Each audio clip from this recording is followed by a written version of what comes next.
Okay, we're going to resume business for the Senate Subcommittee on Higher Education. We have testimony open for Senate Bill 16, and the chair will call Roger Reeves, Ethan Smith, Lauren Shook, and Salazar.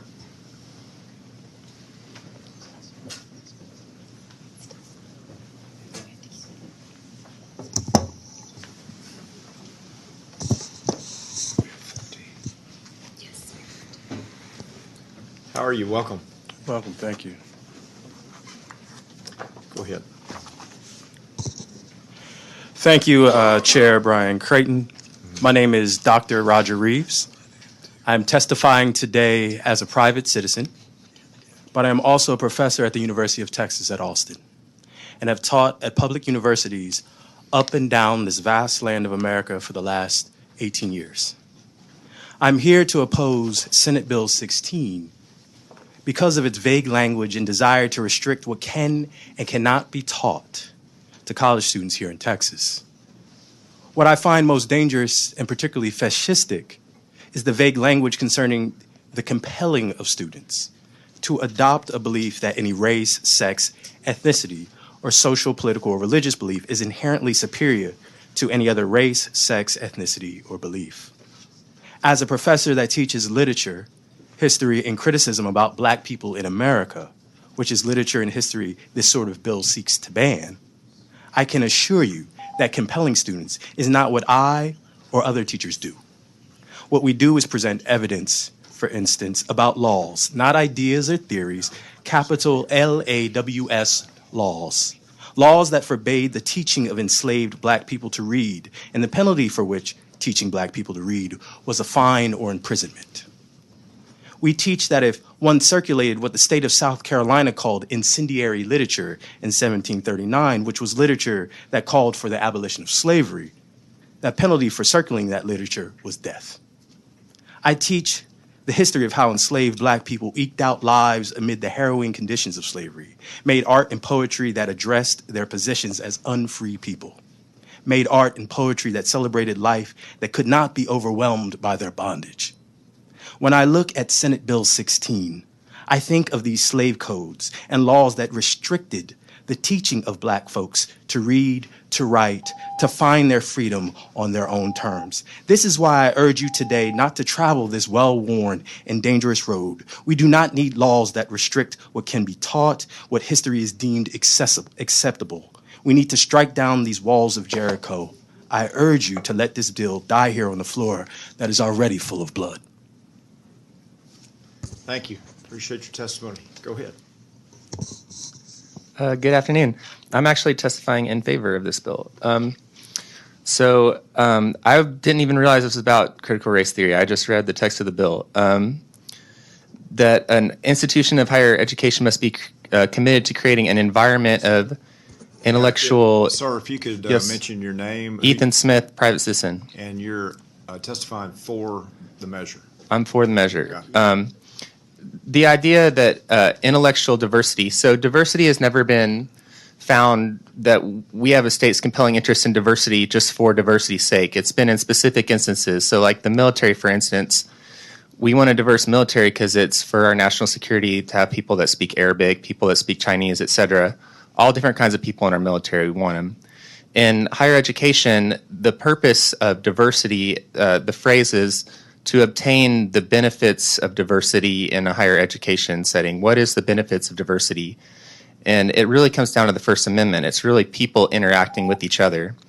So maybe we need more places where conservative people feel comfortable at a school like University of Texas, but it's not enough just to have those people there. We need the people to interact with each other and to bounce the ideas off each other. I do have a kind of qualms with this thing about compelling people. I am a teacher. I'm a piano teacher, and I compel my students. If I'm not compelling my students to do something, I'm not doing my job, because I see them an hour a week, and I want to compel them when I'm not there to practice, and they'll do that the rest of the week. That's really what's going to determine if they have success or not. I'm trying to compel them, and they're children, younger children. So it's not, I don't think it's as cut as dry as sending an email and saying, get 5 bonus points on your grade if you volunteer on this person's congressional campaign and it's for a specific political party. I think that compelling is in that vague place. So I don't know that compel is really the word you want there. So I agree with the people that raise that issue.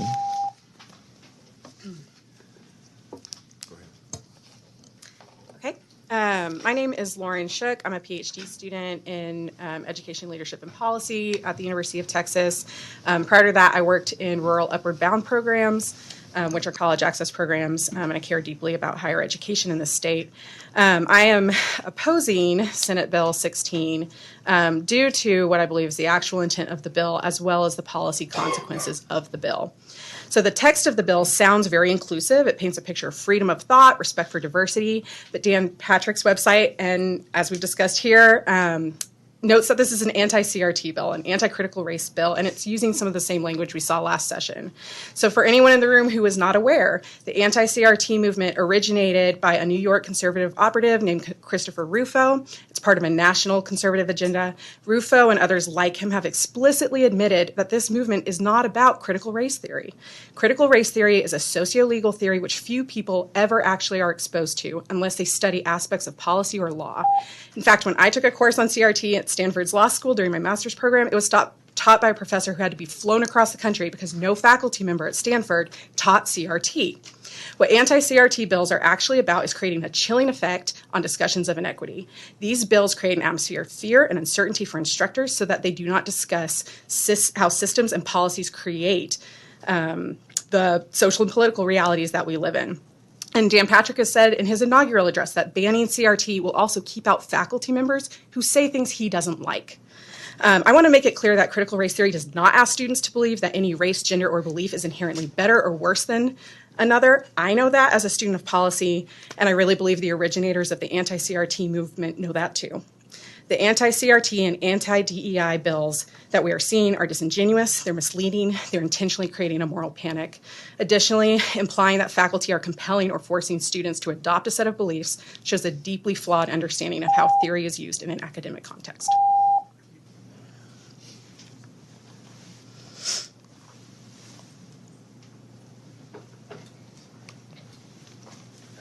Members, are there any questions of the panel? Thank you.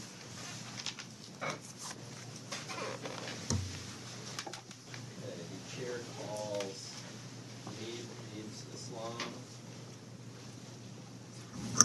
Gary Bledsoe,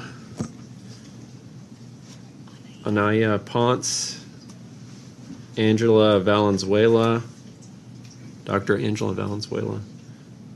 And the first one, sorry, my microphone is not on, Neeb's Islam.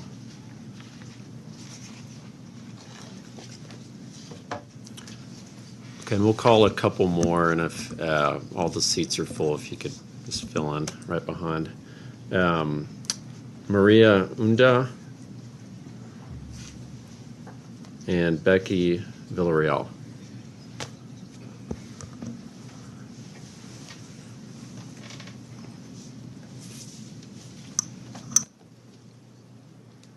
Okay. Thank you so much for this opportunity to testify. I represent Black Brown Dialogues on Policy, and we're a group that's come together to address. I'm sorry, do you mind stating your name and position? Yeah, on the I'm bill? sorry. Angela Valenzuela, professor at UT. Thank you. And I teach critical race theory. I have a lot of understanding of it, and I teach a lot of other things too. But what I'm doing is representing the position of Black Brown Dialogues on Policy, and expressing that this Senate Bill 16 is a piece of legislation that, as written, seems a bit innocuous. And I say that because it doesn't really reflect what we do in education. It's little more, in our opinion, a Trojan horse. If this bill gets through, everything else will follow suit. I think that what we need to do is have a deeper understanding. I was suggesting in the previous testimony of CRT. This is part of a family of anti-DEI bills. The purpose of this, if you can consider the other bills, are to institute a sense of abstract equality that is not verifiably empirical. It's not real. It's not sustainable as a theory of action in legislation or in life. We are not abstract equals by having processes that are colorblind and sex neutral. If we drill down further and consider the policing of speech to carry out the impoverished dystopian world that this bill seeks, it's one where race and sex have little use beyond narrow demographic usages, and this denies our rights as non-dominant, diverse people to even exist. So, not unlike autocrats that establish punitive systems of surveillance, this bill engineers an institutional posture embedded within legislation that is an affront to the cherished deals of free speech and academic freedom.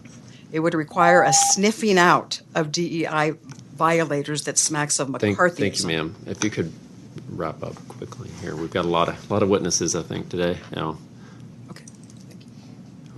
Could you state your name and position on the bill and who you represent? Hi, my name is Maria del Carmen Unda. I am against this bill. I am a doctoral student at the University of Texas, Austin in education policy and planning. I also am a Gates Millennium Scholar. My research focuses on equity and policy analysis as it pertains to K through 12 students in the Texas public school system. So I am here on behalf of TLEC, which is a Texas Legislative Education Equity Coalition, and it is a collaborative of over 30 organizations.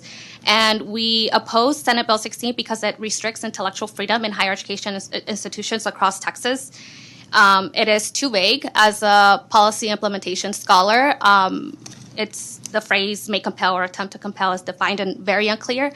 I am also here representing a number of student coalitions from the University of Texas at Austin that vary from, Latinx, Africa diaspora, and Asian American student collectives. And we have been discussing extensively that if these DEI initiatives, anti-DEI bills pass, that we will not pay tuition. And that is a growing movement within the University of Texas systems. Thank you. Members, any questions? Thank you all for coming today. Okay, we have a few more here. The chair calls Corinne, Amanda Garcia, and Paul Hale.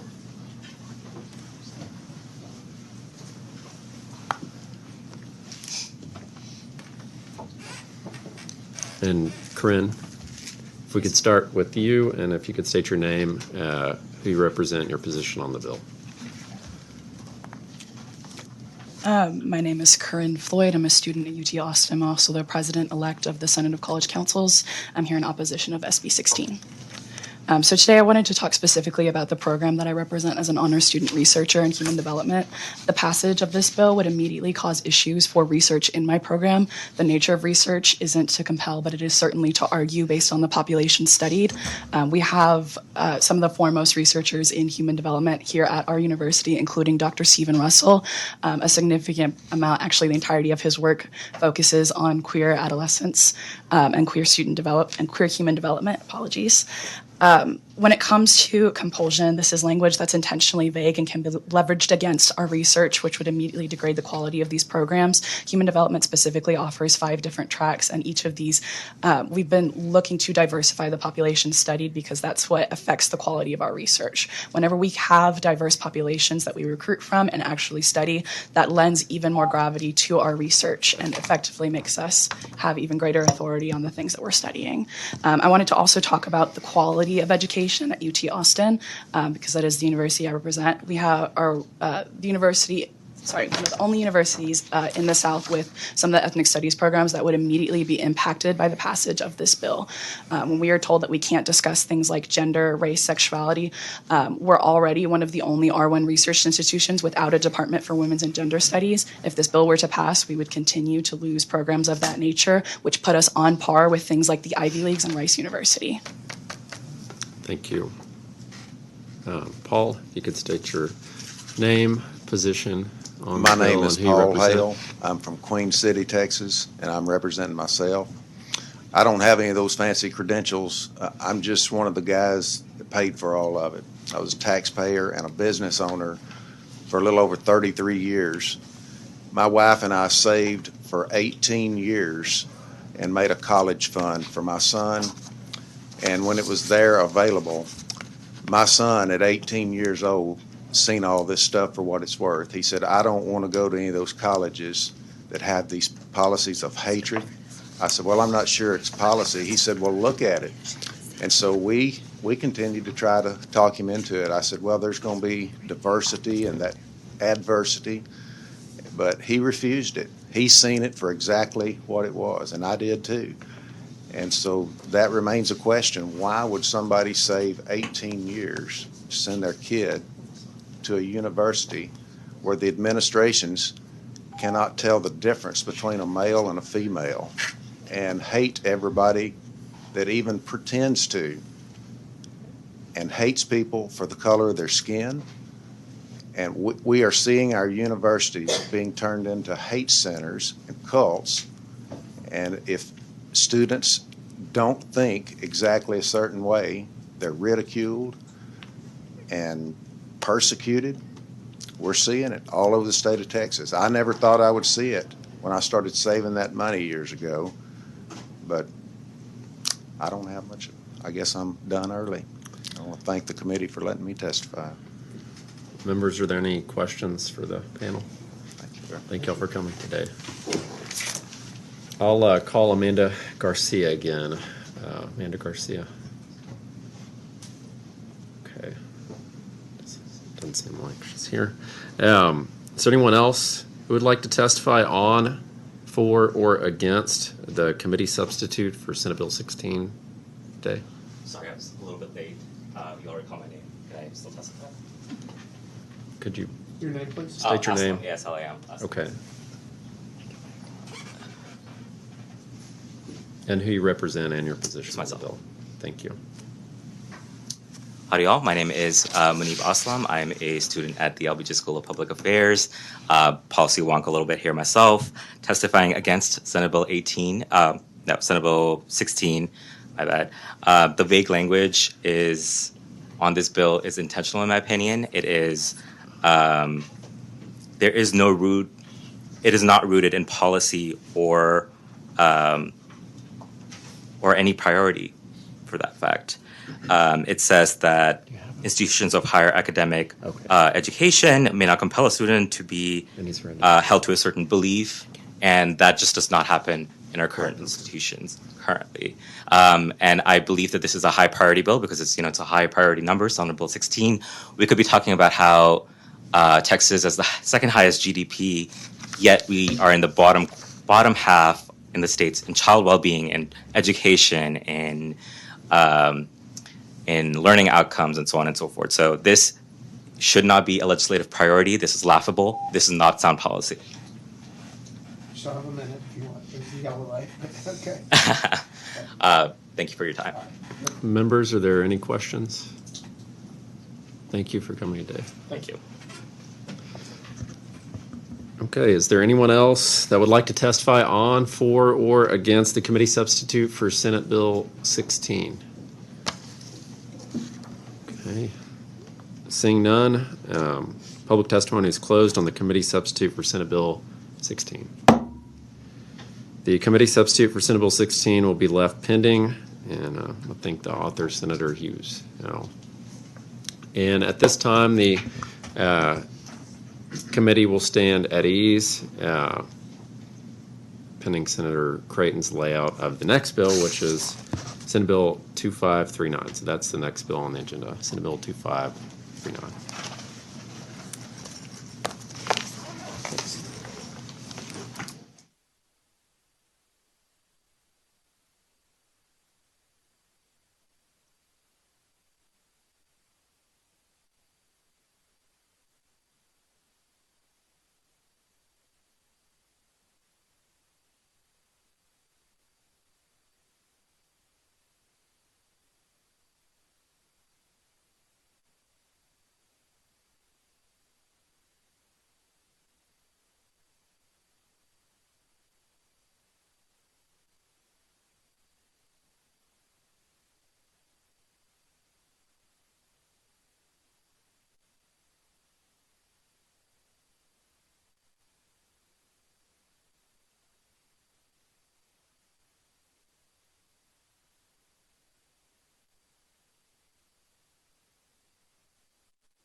Okay, members, we'll resume our business in the Senate Subcommittee on Higher Education. At this time, the chair lays out committee substitute for Senate Bill 16 by Senator Hughes as pending business.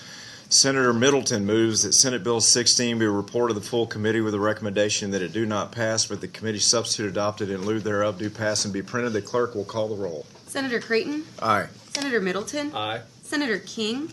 Senator Springer. Aye. Senator West. 3 ayes, 0 nays. 3 ayes, 0 nays. Committee substitute for Senate Bill 16 will be reported favorably to the full committee.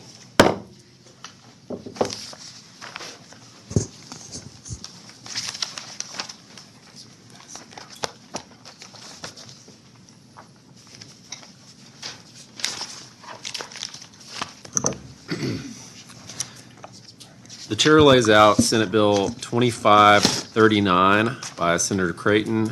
Senator Creighton, do you have a committee substitute? We do. Okay. Senator Springer sends up the committee substitute for Senate Bill 2539, and I recognize Senator Creighton to explain the difference between the substitute and the original as filed measure. Members, thank you. I appreciate it, Mr. Chairman. We're very excited, members, about this historic day for community colleges and for higher education overall. Over the past 2 years, many members and certainly distinguished members of the Texas Commission on Community College Finance have been working hard to identify a community college funding model that would promote further workforce development, support colleges equitably across the state, and recognize the invaluable knowledge and skills that community colleges provide. We're distributing one-pagers now summarizing the recommendations that were put forth from the Community College Finance Commission, and Senate Bill 2539 represents those recommendations that came out of the commission and a lot of hard work after very deliberative conversations, meetings, and hearings with college presidents, students, and regional employers. If passed, this legislation would create an outcomes-based funding model that would reward credentials of value, dual credit completion, and successful transfers to four-year universities. Additionally, the proposed legislation would include formula weights for students who are economically disadvantaged or not yet college ready or are returning adult learners. The bill also establishes baseline funding for instruction and operations that will be critical for smaller and rural colleges. And this new model, which incorporates both base funding and outcomes aligned with workforce needs, represents a generational chance to make Texas a national model for workforce development and academic excellence, which is certainly our goal with all the hard work put forward. Commissioner Keller, Mr. Hunt, Mr. Hunt, having chaired the commission, thank you so much for all of your hard work. I know we're going to hear from both of you, and it's just an exciting day for what we're doing for the future of higher education related to these policy initiatives, and I thank you in advance for that, as we'll be able in a few minutes to thank you further. Members, any questions from the handouts that you've received? Mr. Chair. Thank you very much. I appreciate this. I think this is a transformational time for Texas higher ed and developing the future workforce of Texas. And knowing that we have to go from an old model, which just rewarded butts in a seat, to say we really just want to value outcomes. So we're getting what we want to get. And I know representing 5 community colleges in my Senate district, having visited probably with well over half of the community college presidents from both, well-to-do, fast growth areas to small rural, knowing that and I appreciate their willingness to work for a solution that works rather than guarding an old formula, an old status quo. People don't necessarily always like change, but they've been very open, and I've appreciate the work the commission did on this in keeping in touch with it over the interim while it was going.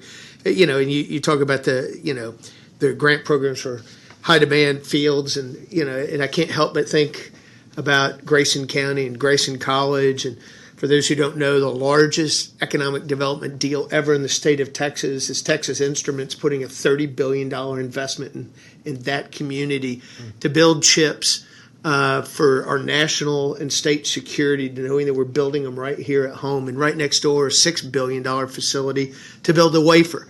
And those who don't know, there's $25,000 chips out there, but if you don't have the $125 wafer, you can't build the chips. There's not a wafer company in the Western Hemisphere. We will protect us, but they won't be able to hire the employees without programs like this that's going to reward them for finding those high demand fields and getting those certifications and getting the things they need. And so, this will drive the Texas economy forward. This is as big as, whether we waive M&O for large companies coming in. If you don't have this, there's no reason for them to come, because we won't have that skilled workforce. It's that 1.8 million Texans, and this is probably a little bit dated. I think it was about 4 or 5 months ago.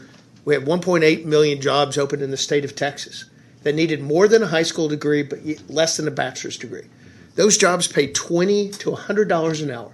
It is the true middle-class America dream job that you can go through a community college with little or almost no debt to be able to go out and make it a living like that, support a family, and live the American dream. And I appreciate all your hard work on this bill and getting to this point, Mr. Chairman. Oh, thank you. I appreciate that, Senator Springer. You and I have had many conversations about expanding dual credit programs, and this bill certainly accomplishes that. Your example for the wafer company and the jobs that it will create in bringing those to Texas, and how this bill ties together with the workforce and our future Texas workforce, what our expectations are for how our workforce is designed and the capacity that it has to serve these companies that are moving to Texas and bringing higher paying jobs, but they also need the skilled workforce to be able to step up and handle those positions. So our adult learners are served, our students entering community colleges will be served. More than 60% of the jobs that certainly we'll see created in Texas will require some sort of post-secondary credential, and this bill begins to bridge the gap, not only for how it invests in our community colleges, but investments in the economy and our people, our Texas workforce. So we have some committees. Mr. Chairman, and you're exactly right. Especially I want to emphasize that adult learner, because the world we live in is ever changing to the fact that, as people say, half the jobs that'll be available in 5 years haven't been developed now. And it's that constant reskilling and upskilling, allowing people who are adults to say, I want to do better, and I can go get a certification, whether that's 4 weeks or 4 months, to be able to move up a 50% pay increase by being able to do those kind of things. It's phenomenal, and I know this is the tool to make sure we have those the ability to compensate those schools for producing those great Texans we're looking forward to. There were some committee substitute differences that I wanted to make sure that I covered, and again, this all ties into Chairman Hunt's leadership, the leadership across Texas for our community colleges that served on this commission, Commissioner Keller, Representative Van Dever, all the hard work that went into looking at best practices across the nation, and then putting a model together, not just lifting best practices, but putting a model together that took the best of those best practices and made it a true Texas framework that will suit our institutions and our students and our workforce and our adult learners. Some of the differences in the committee substitute itself made changes that include revisions and updates to the dual credit scholarship program that I had mentioned before, including a name change to the Financial Aid for Swift Transfer FAST Scholarship Program. Cleaned up some language to improve formula descriptions so that we're very precise in the way that we describe the formulas, and that we set those up going forward. Updates to statute regarding the TRUE program at the coordinating board, the Texas Reskilling and Upskilling initiative that's so important to us all. Again, that Chairman Hunt has been such an integral architect for and catalyst for in the passage of that bill last session, creating a new standing community college advisory committee at the coordinating board to help carry out the implementation of some of these new provisions as we take these steps forward and turn the corner and evolve in how we're funding our community colleges. And I know those new partners underneath Commissioner Keller's leadership will be focused on community colleges directly day in and day out, and will be helping with the implementation of these provisions and sort of the foresight that went into it. It's very important to execute. And so that will be very key in that regard. And it also adds language to ensure that job wages are used as a metric in the definition of a credential of value. So we're constantly seeking, searching, and compiling data and marshaling that data in a way that best serves not only the goals and intentions behind our new policies, but day in and day out, as we accumulate and derive more data and more facts, we need language that helps us to marshal that data and deploy it in ways that lives and grows within the policy and the intent of the policy in the way that we've set this out in its base architecture. So I just appreciate the partnership all in all. The way this has come together, and very excited about the policy. And just can't thank all the stakeholders enough that are here I'm thinking some comments that might be related to the effort. So Commissioner Keller, Brian Daniel, Chairman Daniel, Mr. Hunt, could I ask you to come forward just so as from the standpoint of just a few comments about the policy itself and where we're headed. Yeah, appreciate that. Before we open up discussion for, that conversation and any testimony, we're with those substitute changes that I mentioned, members, we're going to ask Chairman Middleton, Vice Chair Middleton, to help us adopt the substitute. Before we get started, we'll adopt the committee substitute here. Senator Springer moves adoption of the committee substitute to Senate Bill 2539. Is there any objection? Hearing none, the committee substitute is adopted. Now we will open it up to public testimony. Thank you, Mr. Hunt, for being here today. Good afternoon. And I want to thank my name is Woody Hunt, and I served as chairman of the Texas Commission on Community College Finance. I'd like to thank Chairman Creighton for his service on that commission as well, because it made a big contribution to our outcomes. First, I would like to address the need for the recommendations. I mean, the why this report and our recommendations are so needed. As we know, Texas has created a hyper-competitive business environment. Tax policy, regulatory, and tort policy have all been successful, attracting investment, creating jobs, and helping lead the state to a 16% population growth with 4 million new residents between 2010 and 2020. Our challenge is not the quantity of our growth, but the quality. Do we have growth with or without prosperity? This will be increasingly determined by the skills of our workforce as measured by post-secondary attainment.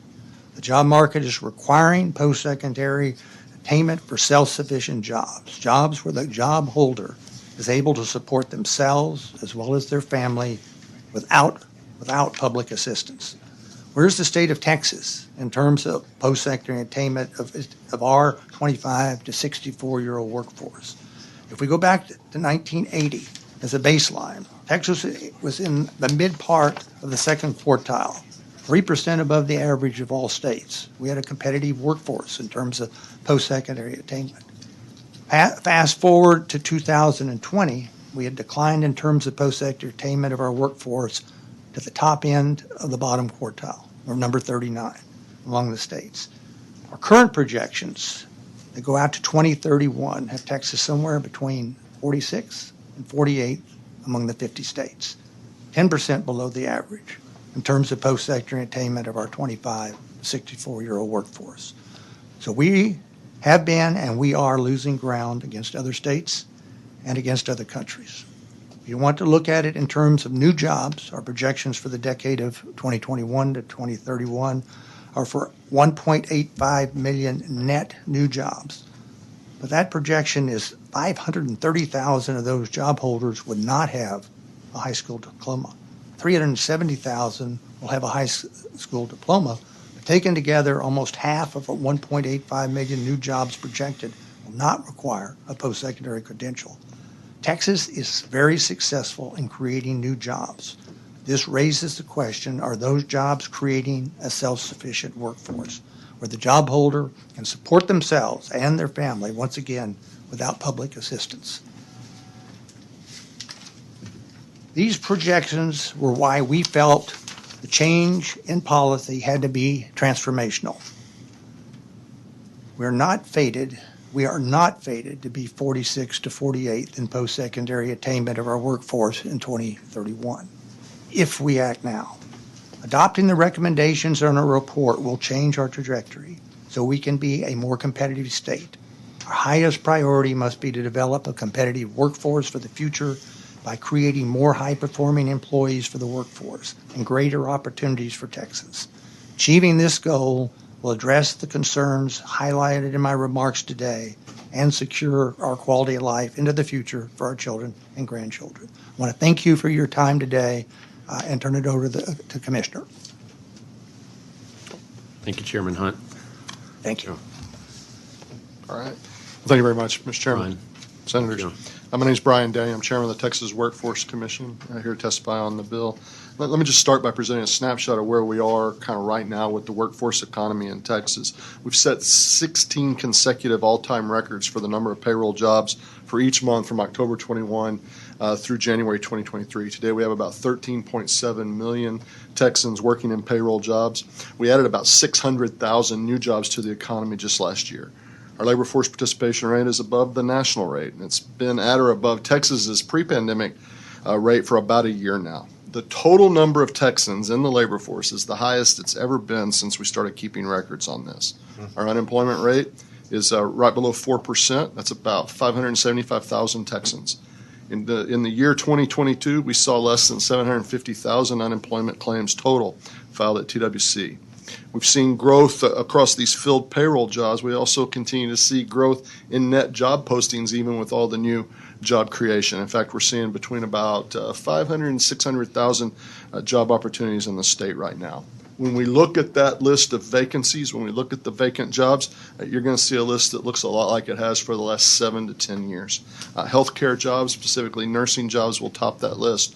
General sales reps, customer service reps, retail sales reps, and then computer sciences jobs will all top that list. Truck driving is number 10, if anybody was keeping track at home. Anecdotally, many employers are telling us they're having a difficult time filling jobs. It makes sense when you look at the numbers. 10 of 11 major industries in the state are showing employment numbers that are at or above where they were in February 2020. So I have to analyze this. What do I think it means? I don't think it means that there's not enough people to do the jobs. If you'll recall, the number of unemployed people in the state roughly equals the number of job opportunities in the state. So what then can we take from that? Well, when we study the numbers, what we really see pretty quickly is that there's a skills gap in Texas. Roughly 92% of the jobs in the state require some kind of training after high school, but only about 76% of Texans have that level of training. It's any training whatsoever after high school. A skills gap just simply means that there's jobs where there's not enough potential applicants with the exact skills the employers are looking for to fill that jobs.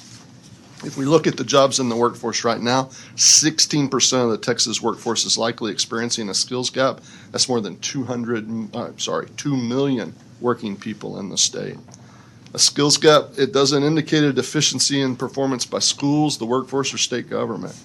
It really has to do with technological changes in the workforce, geographic distribution, industrial trends, and then just movement through the workforce. Senator Springer already said this, but continuous upskilling and reskilling are the necessity of the modern workforce, is where we're at. Slightly more than half the jobs in Texas require training after high school, but not a university degree. That's a significant part of the 92% of jobs I was talking about. By definition, we call these middle skilled jobs, but don't let that definition mislead you. These are high-wage opportunities. These are six-figure jobs. And this is where we see the largest skills gap. There's a number of tools to address that need, things like apprenticeships, internships, on-the-job training. And community colleges are uniquely positioned to provide these kinds of solutions at scale. Their ability to create flexible programs to address training needs is absolutely critical. Now, they'll use a number of tools to do that, but we've reached the point where I think they need a few more tools. Today's workforce trainings, it places demands on the community college's services in ways they haven't seen before. Most people can't quit working to gain those new skills, and so they have to attend school outside that customary school day. Plus, they probably only need some very specific credentials. Texas community colleges are the best service provider for most of those Texans. From an economic development standpoint, the state's competitiveness and job creation relies on a lot of things. Our business climate in the state and also our workforce. We remain extremely competitive from a business climate perspective. And I think we can further solidify our workforce competitiveness through our tri-agency work, the partnership between TWC, the coordinating board, the Texas Education Agency, and certainly, Mr. Hunt, the work that the council or the commission did in looking at this. I think this kind of work and these kinds of collaborations will provide the answer, and I think the evidence of that is the bill that you've laid out here today. Thank you, sir. That's great. Thank you, Chairman Daniel. Commissioner Keller? So, good afternoon. Thank you, Chairman Creighton. Thank you, Vice Chair Middleton, and members. I'm Harrison Keller. I'm Commissioner of Higher Education, and thank you for the opportunity today to speak on Senate Bill 2539, which builds on the recommendations of the Commission on Community College Finance. So the commission was created last session by Senate Bill 1230, and its work is the most comprehensive effort that this state or any state has undertaken in recent years to reform the community college finance system. I'm sorry, Commissioner, I couldn't hear that. Could you say that a little louder in the microphone? Yeah, I'm just having trouble with some audio. Just to be clear, right, this commission, it's the most comprehensive effort anybody's ever taken. And actually, there's multiple states now that are standing up their own commissions, drawing on the work of the Texas Commission on Community College Finance. And the real work behind it with this panel and the panels that are coming up after you, those that we have in this room, we're just so very thankful for what all of you have brought to the higher education footprint for Texas. And I expect other states to use this as a model. I know that the conferences of state legislators and can't you imagine that group getting together, right? But as they break out and talk about, the best of the best, I look forward this summer to asking those of you that can travel with me to present on this and show that model. Please, I appreciate interrupted that, you, Chairman. but I'm just excited about it. So you can tell. And as you say, we're already getting requests from around the country, because the work of the commission broke new ground in detailed analyses of who our community colleges serve, what the outcomes are, what the costs are like. And so just in the coming weeks, the transformative proposals that came out of this work are going to be topics at national conferences this week at the American Association of Education, Finance and Policy, also coming up in a couple of weeks at the American Association of Community Colleges. As you say, Mr. Chairman, we are getting some requests from the legislative conferences as well. So as Chairman Creighton explained, the Commission's final recommendations are grouped into three broad categories: state funding for outcomes, improved affordability for students, and targeted investments in our community colleges' capacity. So this new finance system and other reforms that are in Senate Bill 2539 will replace our current allocation model with a dynamic funding formula that will drive more than 90% of the state's share of funding to our community colleges based on measurable outcomes, their production of credentials of value, of transfer, and also students taking coherent sequences of dual credit. So the proposed system would also allocate additional funding for high demand credentials like the ones that Chairman Daniel was talking about, with adjustments to reflect relative cost differences because of student need. The recommendations would provide targeted resources to level up available funding, especially important for our smaller and our property poor community colleges. and it would distribute financial aid for academic and workforce dual credit programs. So our students who are eligible for the federal free and reduced lunch program would not have to pay out of pocket for those courses. The bill would provide expanded seat grants for programs in high demand field, building on your work last session, Mr. Chairman, to create the TRUE program and also prioritize programs that partner with employers. And then finally, the bill would establish a new hub for shared services at the coordinating board to help our colleges expand their offering and reduce their operating costs, especially important for our smaller colleges and our universities. All these recommendations are closely aligned with our strategic plan for building a talent-strong Texas that incorporated feedback from Texas policymakers, employers, and the public.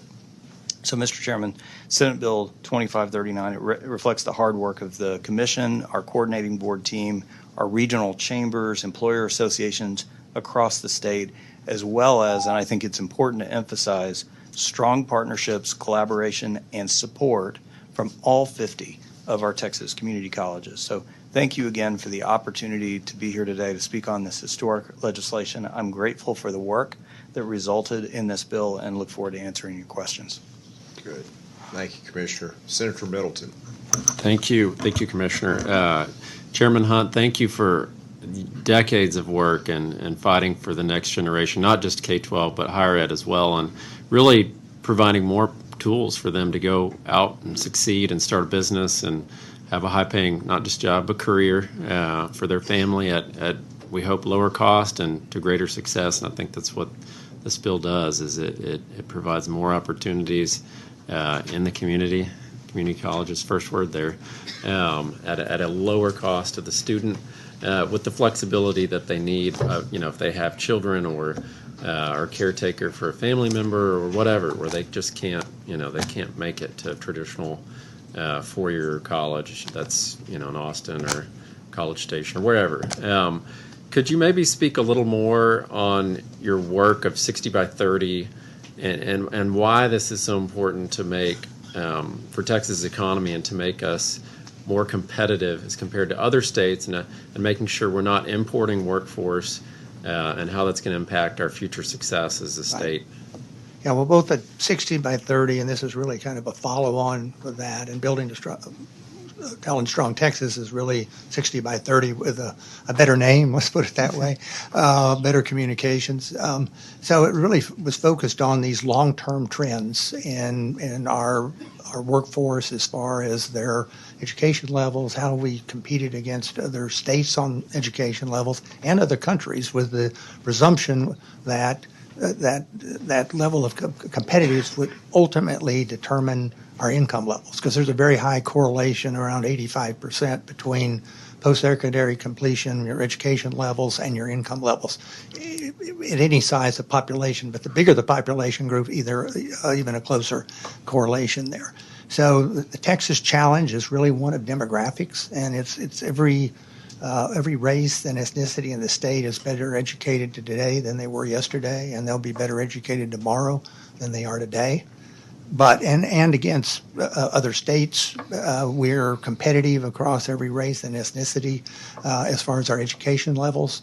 But when we roll it all together, Texas has significantly most of our growth has been in population, ethnic, and racial groups that have had less historic success in terms of post-secondary outcomes. And so essentially, we can't have a competitive economy that is growth with prosperity, which I defined earlier is self-sufficient jobs, you could call it quality jobs, without post-secondary outcomes. And we can't have post-secondary outcomes that are competitive if we don't close these gaps. And just briefly in conclusion to your question, if you look at the 8th grade data, which is kind of the gold standard, 2012, 360,000 8th graders in Texas, 58% of them were economically disadvantaged, giving them 10 years to finish. So at the fall of 22, so it's very recent data, 22% had some type of post-secondary credential. I mean, from a credential on up to a bachelor's degree or higher. But when you break that down, or decompose the numbers, those that are economically disadvantaged, only 14% of them reached a post-secondary credential. If you were not economically disadvantaged, your family was not, it was 33%. So we've got this huge gap that's based on family incomes. We also have ethnic and racial gaps, and they all overlap with the economic one. If you were Hispanic, you completed at a rate that's 59% of non-Hispanic whites. If you were African American, you completed at a rate that was 52% of non-Hispanic whites. And when you look at the 360,000, 177,000 of those are Hispanic, 115,000 are non-Hispanic whites, and 47,000 are African American. So we live in a state that's heavily weighted in groups that that have been the growth of our population and have not had the same success. And that's where the challenge that we have as a state, what this bill is partially focused on, is we have to close those gaps to have a competitive workforce. That's the bottom line. Thank you. Our community colleges are essential to our Texas miracle, and we're just building on that, right? I mean, where else can you go get a P-TECH degree and within a couple of years be earning $100,000 a year? I mean, that's a miracle of our economy here. Of course, that's related to our energy business, and Texas is blessed with its natural resources, but we're good at putting them to work, and doing more with less. So, Commissioner Keller, you've really done a great job at the Higher Education Coordinating Board. I've been very impressed. I've loved working with you. Could you maybe talk about some of the implementation of this, and how it's going to pass, I think, right? I mean, knock on wood. This is a great bill with nearly unanimous support, HB 8 in the House, but what the implementation would look like under the bill. I appreciate the question, Senator, and because this is certainly keeping me up at night as I look ahead to, this is sweeping and historic legislation, and that means it's substantial change for the state agency, for the community colleges. So we are already working close partnership with the Association of Community Colleges and with the presidents across the state to organize, looking ahead to in the event that the bill passes and is implemented, where we're going to be ready to hit the ground with rulemaking. There will be extensive emergency rulemaking that we're going to have to engage in so that we're able to deploy dollars and are ready to deploy dollars September 1, and we're committed to that. And then it's going to be ongoing work on rulemaking and to calibrate this system to make sure that it's aligned with the outcomes that we need as a state, that make sure that it's aligned with the emerging workforce needs that Chairman Daniel talked about. And the bill contemplates that there's a transition period and that we're going to have to continue to make these adjustments in close consultation with the legislature. So we have already assembled an 11-member committee composed of a combination of presidents, CFOs, and institutional research representatives to help us as we're working through this initial round of rulemaking. And I want to emphasize again that it's so important that we were able to work in close partnership with the colleges, because we could not contemplate being able to implement such sweeping legislation in the first year without that close partnership with the colleges, so that we're able to work through difficult issues as we're reporting data in new ways, as we're distributing funding in new ways, as there's new kind of financial aid and new revenue streams that are going to come into the colleges.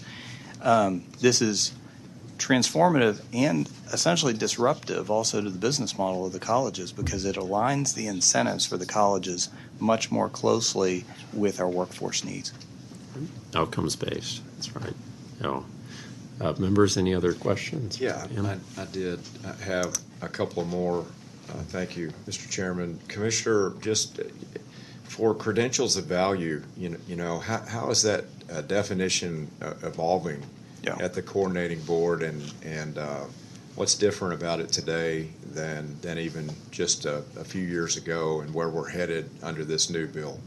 Thank you, Mr. Chairman. So a few years ago in our what was then our 60 by 30 plan, the state had goals for completion, like many other states had adopted, that was primarily just focused on counting credentials. So sort of where all different kinds of credentials would count just for one. So one of the important changes that we made about a year ago is as we worked on updating our plan, and the new plan is called Building a Talent Strong Texas. So in the new plan, Texas became the first state to condition our goals on the value of those credentials, not in a philosophical sense, but in the value of when we look at the wages and the wage premiums that are associated with specific credentials. So essentially we look at, for whatever the credential is in question, what does the wage experience look like in Texas? So we work with TWC to leverage the rich data that they collect from employers. And then we compare that to the wages of folks who only have high school diplomas in Texas after netting out the typical costs of earning those credentials. So basically what we're asking is, after you account for the costs, are you better off in Texas and in our workforce for earning that credential? And if the answer is no, then we don't want to count that credential. So we only want to count credentials that translate into greater earnings opportunities, greater career opportunities for individual Texans and their families. So again, that's another place where Texas is really leading the way. We're the first state to condition our goals on using our wage data. And in the committee substitute, as you laid out, the committee substitute is much more explicit that we have a commitment to leverage that data. Well, as you mentioned, you have the wage premiums over a course of time, and then you have sort of an assessment on the cost of those and how it relates to the, just obtaining the credential. So I just think there's so much discussion, and Chairman Daniel, you're doing such a great job. We appreciate you. There was so much discussion about just how we track data related to wages and also just job placement, going forward, and continue to make the right decisions. Thank you day in and day out for what you're doing to help us with the information we need, and such an important role at TWC on that. We're very thankful for you during session and during the interim. We're always leaning on you.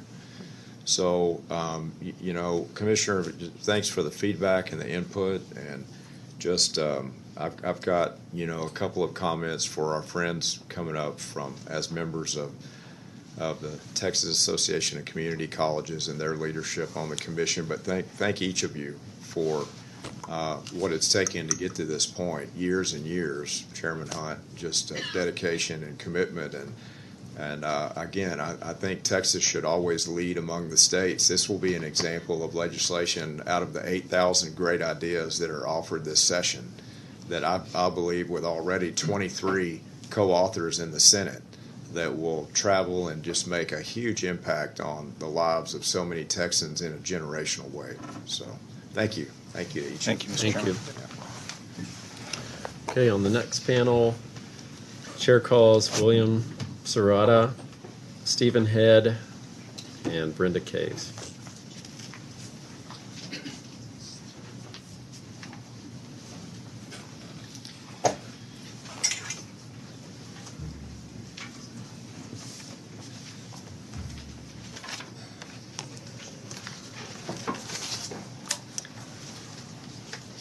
So good to have each of you here. We get to shine a bright light on you as well for all of your hard work and leadership and guidance with the commission's work and through the years, and just can't wait to visit with you about this. What a great day. Yeah. Go ahead. Thank you. Thank you, Chairman Creighton, Appreciate Vice it. Chair Middleton, Thank you, William. members of the Senate Subcommittee. Good afternoon. My name is William Serrata, and I serve as president of El Paso Community College and board chair of the Texas Association of Community Colleges. And I'm here today to speak in support of the committee substitute for Senate Bill 2539. To begin my remarks, let me express our gratitude to Chairman Creighton for his service as a commissioner and for filing this transformational bill for our community colleges. This process has been led with integrity and collaboration from state leadership, legislative members, Commissioner Harrison Keller, and of course the members of the Texas Commission on Community College Finance, two of which are sitting to my left.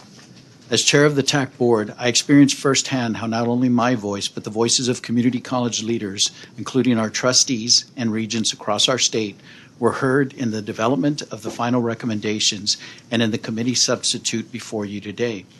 The details of the committee substitute to Senate Bill 2539 have already been articulated in previous testimony. What I will quickly emphasize is how the legislation reflects the broad mission of our community colleges and the high-quality, affordable academic degrees, workforce training credentials, and vast array of continuing education programs offered throughout our 50 community college districts. Equally important is the emphasis on ensuring proper alignment between our community colleges and their local and regional employers and industry. Whether it is the cloud computing credentials that align with industry needs at Dallas College, the micro-credentialing program for high-demand jobs at Alamo Colleges, or the valuable professional development credentials serving the petrochemical industry at San Jacinto College, our institutions offer high-demand credentials of value that meet the needs of our Texas employers. In closing, we appreciate the language in the committee substitute to Senate Bill 2539 that creates a new Community College Advisory Committee. We acknowledge, as Commissioner Keller has explained, that the coordinating board will need to move swiftly in implementing rulemaking needed for this legislation. Ongoing consultation to ensure that the voice of our community colleges is heard is critical to the successful implementation of this legislation. Allow me to conclude by offering my sincere appreciation to Chairman Creighton, Vice Chair Middleton, and members of this subcommittee for your thoughtful consideration of this transformative and historic legislation. The members of the Texas Association of Community Colleges stand united in support of passage of the committee substitute to Senate Bill 2539. Thank you, and I'd be happy to respond to any questions once the panel is done. Thank you both. Thank you, William. And we have you on the bill, but obviously you're In support. 1,000% for it. So All 50 Yeah. of the community colleges, Thank you. Chairman, are in support of this Thank you. legislation. Thank you, Brenda. Good afternoon, Chair Creighton and Vice Chair Middleton. My name is Brenda Kays, and I serve as president of Kilgore College and vice chair of the Texas Association of Community Colleges. I am here this afternoon to testify in support of the committee substitute to Senate Bill 2539. During the 2021 legislative session, community colleges supported the creation of the Commission on Community College Finance. We knew that the current public junior college funding formula was no longer a reflection of the needs of our institutions, our students, and our state. As community colleges, we vary by size, geographic region, and program offerings. And most importantly, we embrace a broad mission that enables us to truly meet the needs and interests of our students and the community partners that we serve. Throughout the past year, I was honored to serve as a member of the Texas Commission on Community College Finance. Doing so offered a unique opportunity to look closely at the needs of not only our institutions, but of our state and the important policy implications related to how we fund our community colleges. Texas is well positioned for long-term growth with favorable demographics and expansion across a broad range of industry sectors. Our human capital remains the single most important resource that we have moving forward. Community colleges across the state are well suited to offer the reskilling and upskilling training necessary to produce a highly proficient workforce that is aligned with the needs of our employers and industry partners. This is how we will keep Texas competitive and ensure our economic engine is functioning to its highest capacity. One of the ways that community colleges will continue to play an integral role in ensuring our state's economic vibrancy is by developing collaborative partnerships that meet the needs of our students and communities. Kilgore College serves primarily a rural area of East Texas, And so we prioritize building strong partnerships with nearby cities, medical centers, industries, and universities to ensure that we meet the needs of our region while offering post-secondary credentials that provide a lifetime of value for our students. The committee substitute to Senate Bill 2539 provides a strong focus on the importance of institutional collaboration that will foster greater opportunities for shared services and ultimately increase the efficiencies among our colleges. This was an important priority during our deliberations over the past year for the Commission on Community College Finance. The Texas Higher Education Coordinating Board, under the leadership of Commissioner Harrison Keller, has already taken important steps in developing an institutional collaboration center within the agency to fulfill this vision. In closing, the committee substitute to Senate Bill 2539 represents historic change that will strengthen our community colleges and enable us to educate and train the workforce that we need now and well into the future. Thank you, Chairman Creighton, Vice Chair Middleton, and members of the Senate Subcommittee on Higher Education for the opportunity to speak today. And I'd be happy to answer any questions. Thank you, Brenda. Stephen?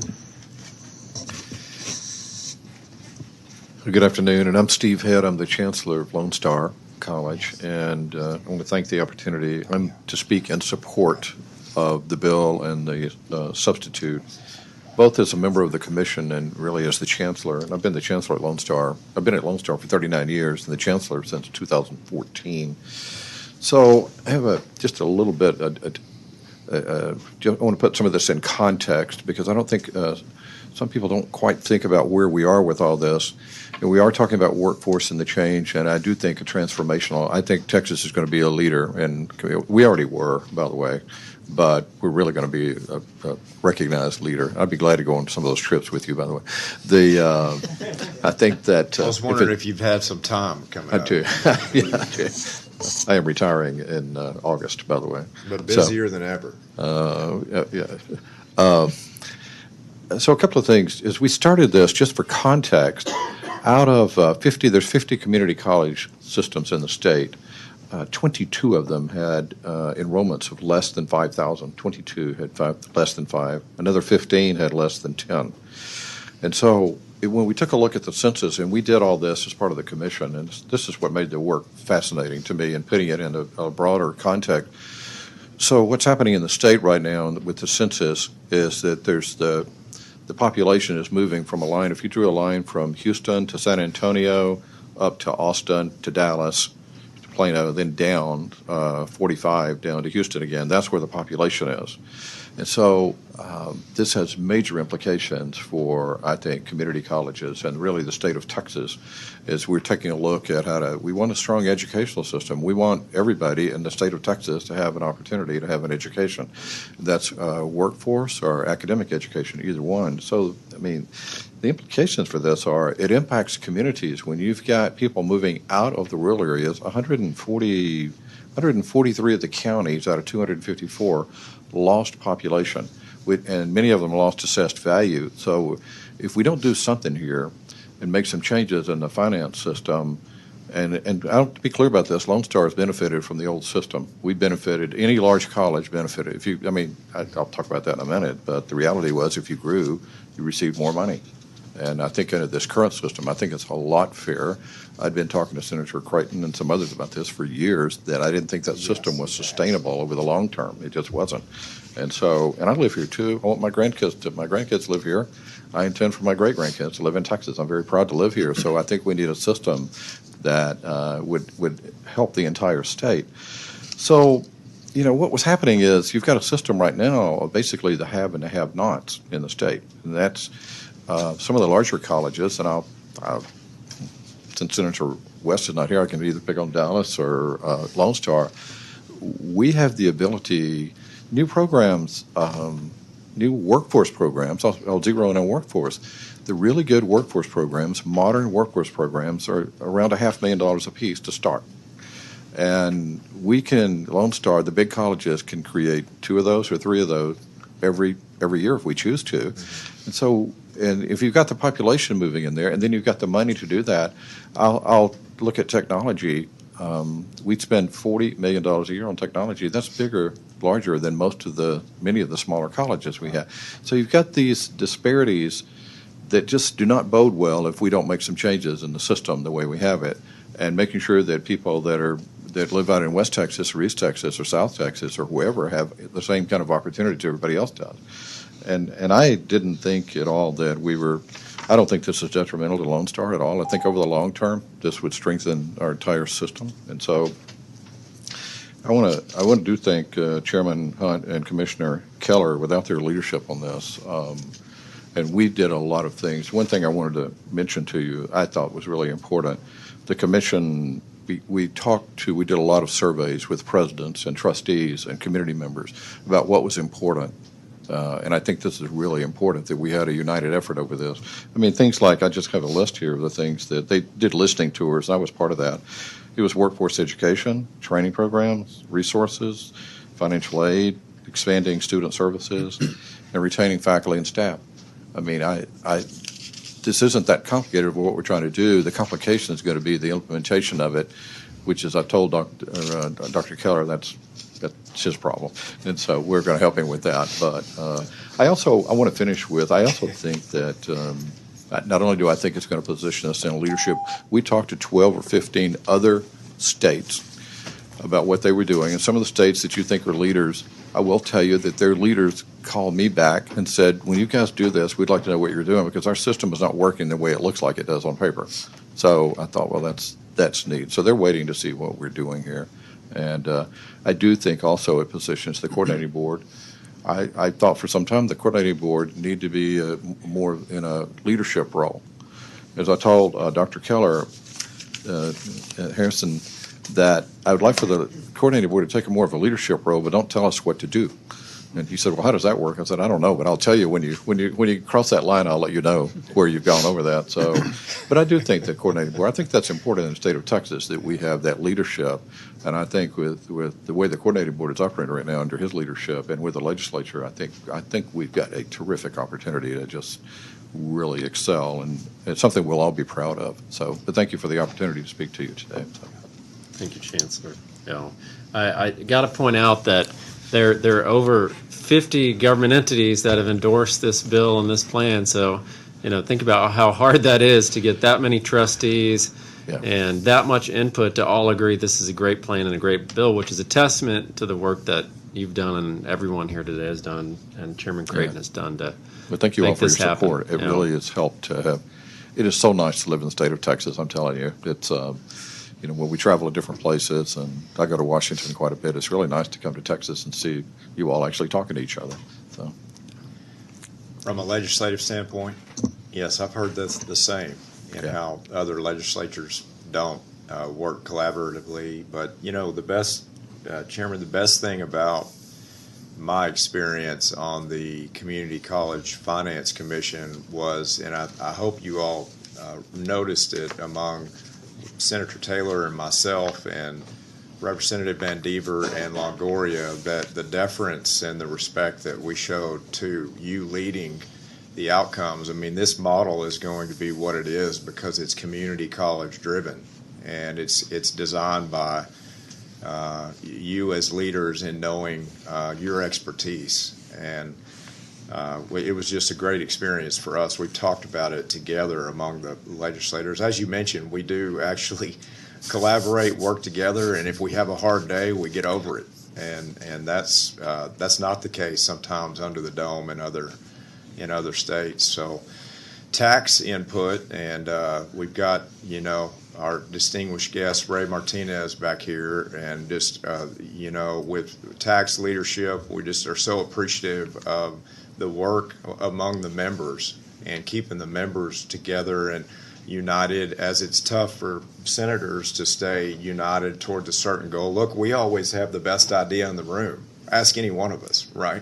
And so it's hard to narrow in on details and impact and consequences, but we found a way to do it, and you just showed a great example among members of TAC and also, with Lone Star's input and help.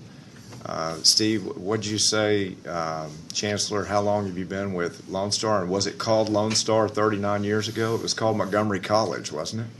It was called North Harris County College. Then we changed to North Harris Montgomery College, and then we changed to Lone Star. Got it. I started there in 1984, so I'm Okay. coming up on I'll start my 40th year about the day after I retire. So, Gosh, well, they may have a bronze of you out front. or something. But Yeah. you've been an incredible leader, and Well, really, thank each of you have in your own respects. We're fortunate. I mean, the best thing about Texas is certainly the Texans that are leading in Texas, whether they got here a few days ago or they've been here many, many years. So our state just stands out with our greatest natural resource. So we appreciate the leadership and all that went into the bill as it's coming together. And as you mentioned, the commissioner has a lot of work to do. But you know what? If anything anybody knows around here is he's up to it. And he's a great listener and goes and executes. And we'll be able to talk about that some going forward too, as we celebrate with a few more members on the Senate floor when we come together with full attendance. So thank you all. Chair recognizes Senator King as present. Any members, any questions, panel?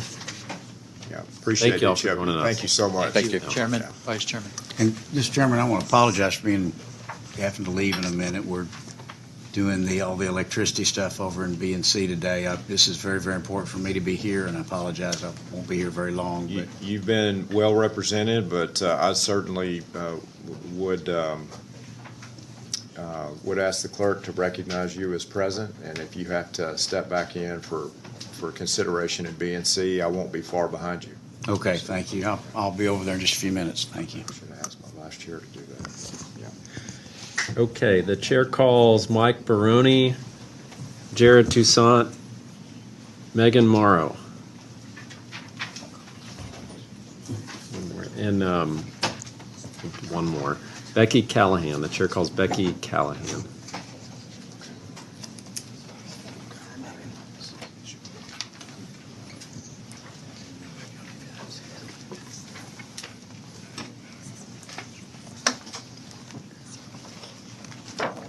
Okay. Mike, we'll start with you. Good afternoon, Mike Maroney on behalf of the Texas Association of Manufacturers. 600 plus members of TAM, including 75 of the largest employers in the state, from petrochem to semiconductors to aeronautics to advanced manufacturing. Just looking at my time, I'm going to be brief. And you're for the bill.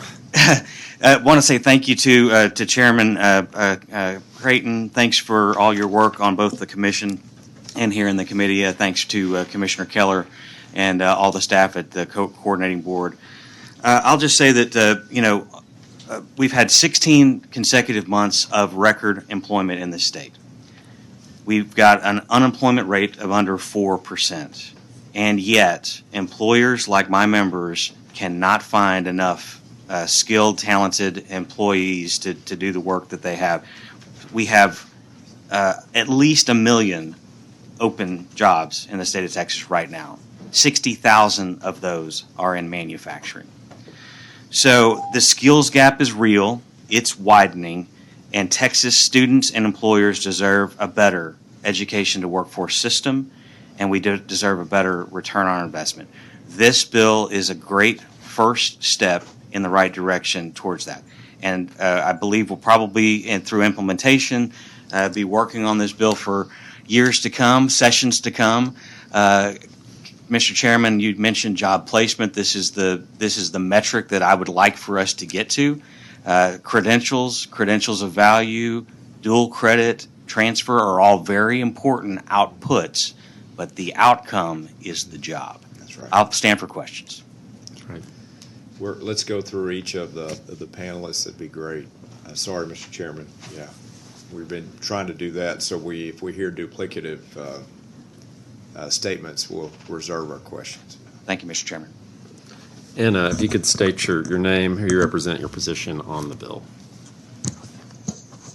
Yes, absolutely. My name is Megan Morrow, and I'm here on behalf of the Texas Association of Business in support of SB 2539. Chairman and committee members, thank you for allowing me the opportunity to comment today. As I mentioned, TAB is the State Chamber of Commerce, and we represent members across every industry, sector, and size, and our local chamber partners across the state. I also want to thank the members of the Texas Commission on Community College Finance for their hard work throughout the interim. And I'll just say that workforce is a key issue among all of our membership and the number one issue that we hear about when we meet with our local chambers throughout the state. So thank you so much for this important legislation and all of the other efforts in education and workforce.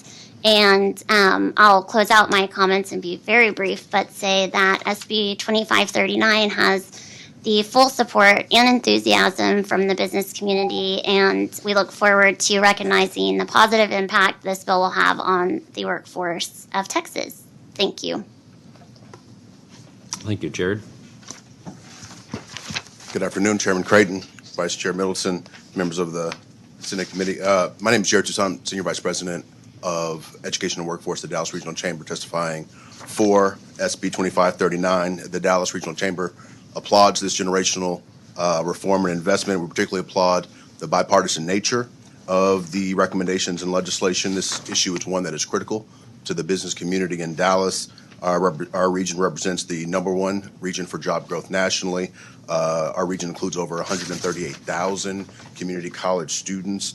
And Dallas College alone, the largest system in the state, represents and supports over 150 employers that are employer partnerships that are building talent pools for our most in-demand industries. We engaged over the interim in support of the commission over 11 businesses, including J.P. Morgan Chase, Texas Mutual, PNC, AT&T, and Bank of America, to help us engage and direct us as to how to provide for the outcomes of this bill to support the business community. We were particularly pleased to see the outcomes-based funding and the investment in college and employer partnerships. We believe this will position our community colleges to be a key driver of our continued workforce and economic development success in our state. We look forward to collaborating with the state lawmakers and our local community college institutions to support the passage and the subsequent implementation of the bill, and happy to answer any questions. Thank you. Thank you, Jared. Becky, if you could state your name, who you represent, and position on the bill. Yes, thank you, Chair Creighton and Vice Chair Middleton. My name is Becky Callahan. I represent Philanthropy Advocates, and we're for the bill. Today, I wanted to share how this bill aligns with the Texas philanthropic community, and first say thank you for this bill and for all the efforts of the Commission and this committee today. Philanthropy Advocates is a funders collaborative of over 55 Texas foundations. Our members are serving rural, urban, and suburban communities all across the state, and they're deeply invested in education systems. This bill proposes investments to support community colleges that will be transformative for Texans, and it aligns with much of the work of our members in their regions. For example, members of Philanthropy Advocates have been providing money to community colleges to support emergency grants to address issues of affordability that students face, and this bill does that as well and brings the scale of the state to do so. Another example is in East Texas, where one of our members are partnering with community colleges to provide data-driven programs that lead to high-wage, in-demand careers, such as CDL truck drivers and nurses, and this bill does that as well. So we believe SB 2539 presents an opportunity for transformative impact, and we thank the committee and the chairman for this bill and are happy to answer any questions. Thank you, Becky. Chair, any questions? No, I wanted to thank, from the chambers to the manufacturers to the Texas Association of Business, certainly for all that you advocate for. We just appreciate the input through the process, and I think we're going to be really proud of the results and the way it's executed. Thank you, each of you. Appreciate you very much. Thank you. The chair calls Renzo Soto, Chelsea Talley, Elias Ramirez, and Beeman Floyd.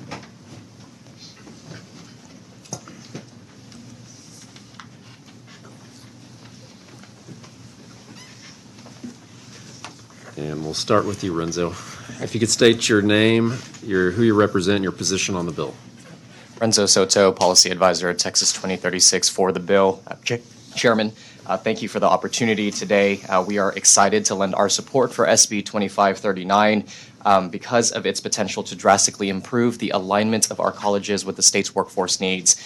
This moment is here because of the leadership that you, Chairman Creighton, and your fellow commissioners undertook during the commission, where you intentionally used data to guide your work. We believe the same data-driven approach would benefit the implementation process, and so I have 2 points to that end. First, we believe the determination of the number of hours for the transfer metric, which is currently set at 15 hours, should be aligned with the rulemaking process. The new finance system certainly incentivizes earlier opportunities to earn college credit, like dual credit. So since 15 hours is equivalent to only a single full-time semester, taking a deep dive in rulemaking to explore feasibility of a higher bar could be impactful, given the initial correlation that we've seen in state data between more hours earned before transfer and bachelor's completion. And second, we are supportive of the rulemaking process for immediate implementation in the upcoming biennium. This will allow the state to work with data that's not been used before at scale, like data on non-credit students. And so it'll produce rates, data-backed rates for the new funding formulas and weights for each outcome metric. And so we just ask in the long term that the legislature consider further cementing these rates and weights in a future session so as to provide community colleges with a predictable and sustainable source of funding. This will allow them to operate long-term and organize around improving students' outcomes. Again, thank you for the opportunity to testify today. It's truly exciting that Texas is really at the forefront of innovations in modern higher education. Happy to answer any questions. Thank you. Thank you, Renzo. Now we'll go to Elias. My name is Elias Ramirez. I'm here as a member of the Texas Community College Student Advisory Council in support of SB 2539. My name is Elias Ramirez. I am honored to be able to speak with you today in support of Senate Bill 2539. I'm a proud student of College de Mainland in Galveston County, where I will complete my associate's degree in general studies. I lost my track. I'm sorry. This spring, before attending the University of Houston Clear Lake to obtain my bachelor's in public service leadership. As a member of the Texas Community College Advisory Council, I'm excited to advocate for a community college and students like myself. As a current president of the Community Engagement Club on College de Mainland, I've experienced firsthand the issues that impact community college students most. Financial burden is often the key issue, despite tuition costs that are lower than four-year institutions. I still struggle to make ends meet given the full cost of attendance. Because my community college has about 5,000 students enrolled and limited support staff, I did not have adequate support navigating through course selection. This, coupled with other financial obligations, quickly became a huge challenge. As a low-income student who relies on financial aids, I have found difficult securing money to cover for textbooks and other materials needed for my classes. I am not alone. Data shows that 16% of Texas community college students are facing homelessness, 42% are facing food insecurity, and 55% are facing housing insecurity. I know that many of my fellow Texans face the same dilemma of choosing which bills to pay in order to afford education, which the implementation of SB 2539, otherwise educationally disadvantaged students will have access to improved financial opportunities, thus contributing to their overall academic success. Community college is an affordable, flexible option for students like me to take a step forward, building a career that will sustain me and my family. However, this is not possible without adequate support from community college staff. Such support requires financial investment. I'm almost done. I'm sorry. I support SB 2539 because small community colleges like mine would be guaranteed a base tier of funding to ensure student retention, completing a success. They would also be rewarded for their performance supporting students with greater needs, low income, student parents, adult learners, foster youth, and other non-traditional students like me. While I'm on track to complete my degree, there are so many other college students in rural areas and small towns lacking the academic and wraparound services they need to secure their success. With the burden of financial stress lifted, more students will be able to focus their studies and career paths. Thank you so much for your time and for giving me the opportunity to stand before you today to share why SB 2539 is important to me. I urge you to support Senate Bill 2539 and provide equal opportunities for all Texans to pursue education, fulfill their potential, and benefit our economy. Thank you so much. Thank you, Elias. Chelsea? Okay. My name is Chelsea Talley, and I am in support of the bill. Honorable Chairman Creighton and members of the Senate Subcommittee on Higher Education, I'm a student at Tarrant County College and an aspiring first-generation college graduate. I'm a student council chair, a community college student advisory council member, and an advocate for homeless students and survivors of domestic violence. As a parenting student with a child who is enrolled in dual credit, I know firsthand the opportunities that community colleges offer and believe SB 2539 can help more students and families like mine achieve their academic and career goals. Community colleges are open enrollment institutions that provide the flexibility and specialization that students like me benefit from. As a parenting student who has experienced poverty, TCC was a place that I have been able to get involved in student government and utilize amazing resources from the library, advisors, and even the counseling department. I know so many other students with situations similar to mine could thrive too if community colleges were better funded and incentivized to provide the holistic support adult learners and economically disadvantaged students need to successfully earn high-value credentials. The proposed base tier and performance tier funding in SB 2539 would do just that and help more hardworking Texans achieve economic stability for themselves and their families through a high-demand career. Dual credit is another key way to help more students and families reach their goals. Recently, my daughter Natalie, a student enrolled in Texas Connections Academy for online learning, missed a semester of her dual credit college classes due to financial hardship. That semester, I could not afford to pay out of pocket to cover the tuition and fees. Dual credit scholarships for low-income students like those proposed in SB 2539 would remove cost as a barrier for my daughter and others. We had to make a choice, and while I chose to feed and shelter my child, I wish I was able to put her education first. Being the head of household responsible for navigating my family through life as I strive to exit poverty, these are some of the challenges we face. I support SB 2539 because I've seen the devastating impact that not having the money to afford higher education, housing, and food has had on my family. I urge you to seize this opportunity for our state to move us toward a future in which families like mine no longer have to choose between basic needs and pursuing our educational and professional goals. Thank you. Thank you, Chelsea. Beeman, state your name, who you represent, and position on the bill. You bet. My name is Beeman Floyd. I'm representing the Texas Community College Teachers Association, and we are here in support of Senate Bill 2539. Thank you, Mr. Chairman and Mr. Chairman. Our faculty are at the white-hot center of what y'all have been talking about all day long. Our association represents 4,000 plus full-time faculty in every district in this state in all 50 colleges. We think that this bill is important, and we have appreciated the work that we've been able to do with TAC, with the Commissioner Keller and others. During the work of the commission, we served on the steering and advisory committee with TAC to help inform the commission as you all did your work. Our faculty are the stewards of the rigor of these programs that we're creating. We think that is very important. I think that that concept of quality that has been woven throughout the testimony here today by all the members is front and center for our membership.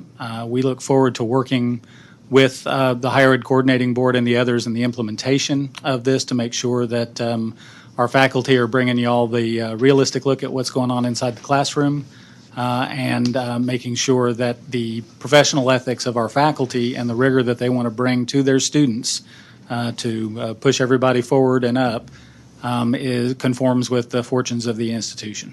And I would be happy to answer any questions. Thank you, Beeman. Chair, any questions? No, I wanted to thank each and every one of you for the time and certainly pass our regards on to the members of the association. All the work that they did and the input that they passed on to the commission. It's a lot of the findings are the direct results of their feedback. So thank you. You bet. Tell them the same. Appreciate it, Mr. Chairman. Yeah, thank you. Appreciate it. Thank you. The chair calls Angel Don Juan, Stephen Kimgang, and Kelly Kieschnick.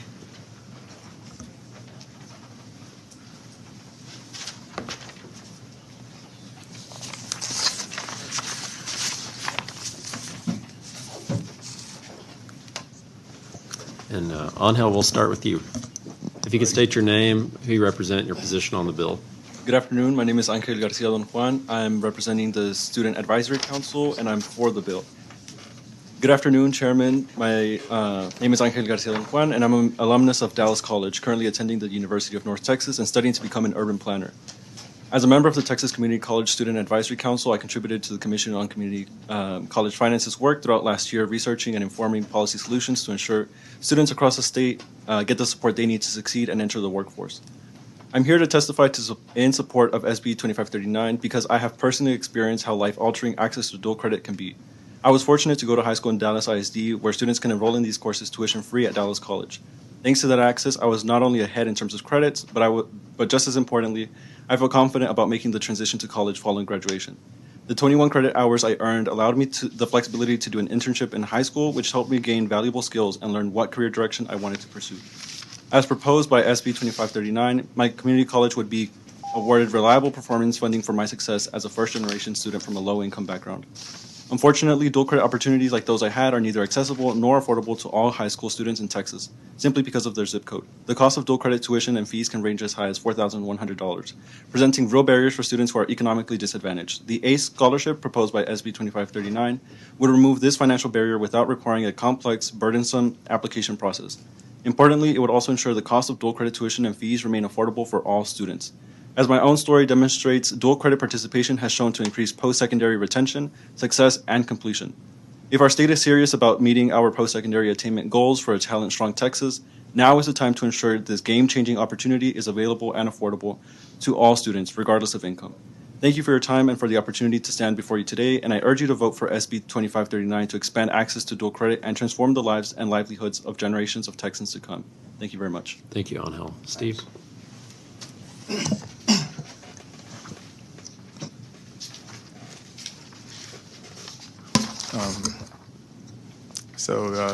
Dear Chair Creighton, Vice Chair Middleton, and honorable members of the subcommittee, my name is Steve Kimgang, and I have the honor of serving as an Education Policy Fellow at IDRA, an independent, nonpartisan, nonprofit committed to achieving equal educational opportunity for every child through strong public schools that prepare all students to access and succeed in college. IDRA supports the creation of the Advanced Career and Education Scholarship Program to expand financial access to dual credit courses, particularly among underrepresented and economically disadvantaged students who make up 60% of our total student population. Eligible students take dual credit courses while still in high school, enabling them to earn college credit towards a future associate's or bachelor's degree upon graduation. Participation in dual credit courses and programs greatly benefits students to be successful in their post-secondary studies and beyond.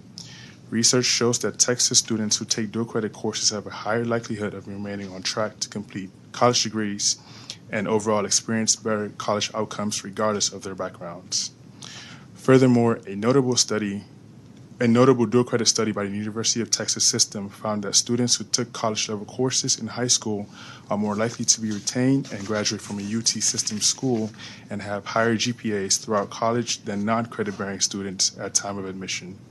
These students reported that exposure to college-level coursework played a huge role in their success in college. As beneficial as these programs are, for our students, existing gaps remain in representation and enrollment has a point of concern. Black and Latino students coming from low-income backgrounds are underrepresented in dual credit courses, with the pandemic further exacerbating their declines in enrollment.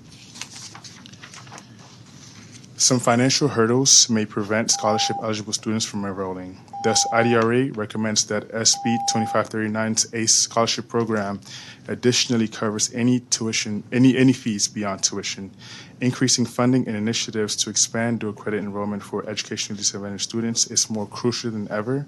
It will support more students in becoming equipped to enroll and become successful in college, and it will lead to more graduates who become productive, contributing members of our economy and society. Thank you. Thank you, Steve. Kelly? Thank you. Good afternoon, Chair Creighton and Vice Chair Middleton. My name is Kelly Kieschnick, and I represent the Commit Partnership, and I'm testifying for the bill. I want to thank you for the opportunity to be here today to speak about this transformative bill and express my appreciation to you, Chair Creighton, for filing this bill and your service on the Commission, as well as the hard work that went into this by the coordinating board and the leadership of Commission Chair Hunt and Commissioner Keller. We fully support this bill and want to maximize this opportunity to better support community colleges and improve access and affordability for students. This is a significant and needed change for community colleges. Their current outcomes funding model through Success Points is around 20% of their state funding, and if enacted, this bill increases their outcomes funding to over 95%. With this level of change, there needs to be an incremental process guided by a long-term vision to fully implement with fidelity. We appreciate that the legislature is seeking immediate implementation for the upcoming school year to address our state's middle skills gap, and we look forward to supporting the board as it takes on the important task of rulemaking to ensure the impact matches the Commission's and this bill's intent. Understanding the current constraints due to timelines and the build-out of a more robust data collection process, particularly with non-credit workforce credentials, we asked the subcommittee to take a long-term view on this investment with an eye specifically on 2025. Our hope is that the legislature will then codify performance tier rates and weights with a fixed dollar amount for outcomes. This specificity will provide colleges with the assurance of a sustained and predictable funding stream that they can rely upon for long-term planning, and it will motivate the type of behaviors we want to see from colleges, partnering with employers, making investments in programs and updating curriculum as needed to meet local workforce needs, and adopting evidence-based strategies to improve student success. We also wanted to highlight the dual credit financial aid program in the bill. This will go a long way to increasing access to dual credit for economically disadvantaged students who currently participate at lower rates. We asked the subcommittee to consider including fees in the financial aid provided so that this will truly allow for dual credit to be taken at no cost to these students. Thank you, Thank Kelly. you for the opportunity to speak today. Thank you. Thank you. Chair, any questions for the panel? Thanks, so just appreciate each one of you. Thank you all for coming up today and bearing with us as we had to go to the floor and then come back. So I appreciate y'all taking the time to drive to your state capital. I know it's a sacrifice, and we don't say that often enough around here. So thank you for coming. Let's see here. Okay. Is there anyone else who would like to testify on, for, or against the committee substitute for Senate Bill 2539? Okay. If not, public testimony is closed for committee substitute for Senate Bill 2539. The committee substitute for Senate Bill 2539 will be left pending. Thank you, Senator Creighton.